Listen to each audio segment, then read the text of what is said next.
Hello बच्चों, आज हम लोग कैदी और कोकिला नामक जो पाठ है, कविता है, उसके प्रश्न उत्तर की व्याख्या को करेंगे।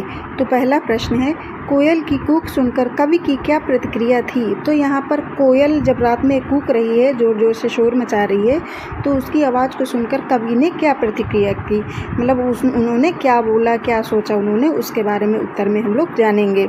तो कोयल की कूक सुनकर कवि को ऐसा लगता है जैसे कोयल उसके लिए कोई महत्वपूर्ण संदेशा लेकर आई है। संदेश महत्वपूर्ण है, नहीं तो कोयल सुबह होने तक का इंतज़ार करती।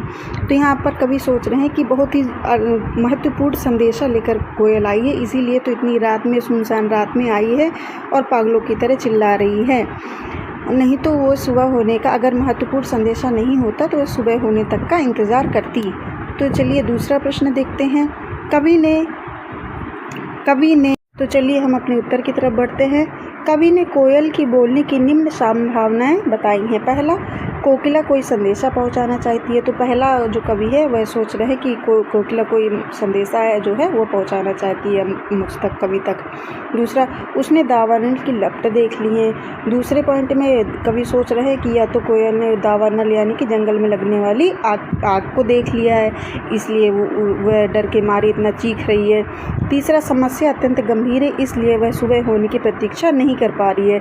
या तो तीसरा जो कवि सोच रहे हैं कि समस्या इतनी ज़्यादा गंभीर है कि कोई कोकिला जो है सुबह होने का इंतज़ार नहीं कर पाई और वह रात में ही आकर मुझे बोलने के लिए चली आई।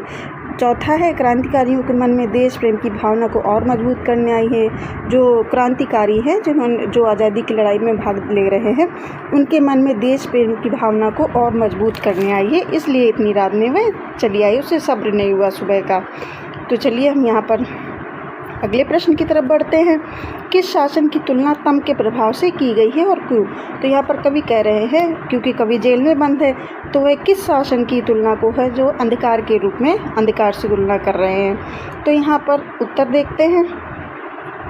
अंग्रेजों के शासन की तुलना तम के प्रभाव से की गई है। तो यहाँ पर कवि जो हैं वो अंग्रेज़ों की जो शासन व्यवस्था है उसकी तुलना तम के प्रभाव से की गई, यानी कि अंधकार स्वरूपी जो उनका अंग्रेज़ों का शासन है उससे तुलना की गई है। क्योंकि अंग्रेज़ सरकार की कार्य प्रणाली अंधकार की तरह काली है। जैसे जो अंधेरा होता है वो बिल्कुल काला होता है, कुछ नज़र नहीं आता है, उसी प्रकार अंग्रेज़ों का जो शासन सरकार है, जो कार्य करने की प्रणाली है, वह बहुत काली है, उसमें भी आगे पीछे कुछ नज़र नहीं आता है। यहाँ अंधकार का मतलब अन्याय से है। यहाँ पर जो है अंधकार का मतलब कवि ने अन्याय से किया है। अंग्रेज शासन प्रणाली अन्यायपूर्ण थी। अंग्रेजों की शासन प्रणाली जो है वो बहुत अन्यायपूर्ण थी। मतलब कवि जो कह रहे हैं कि हम रो नहीं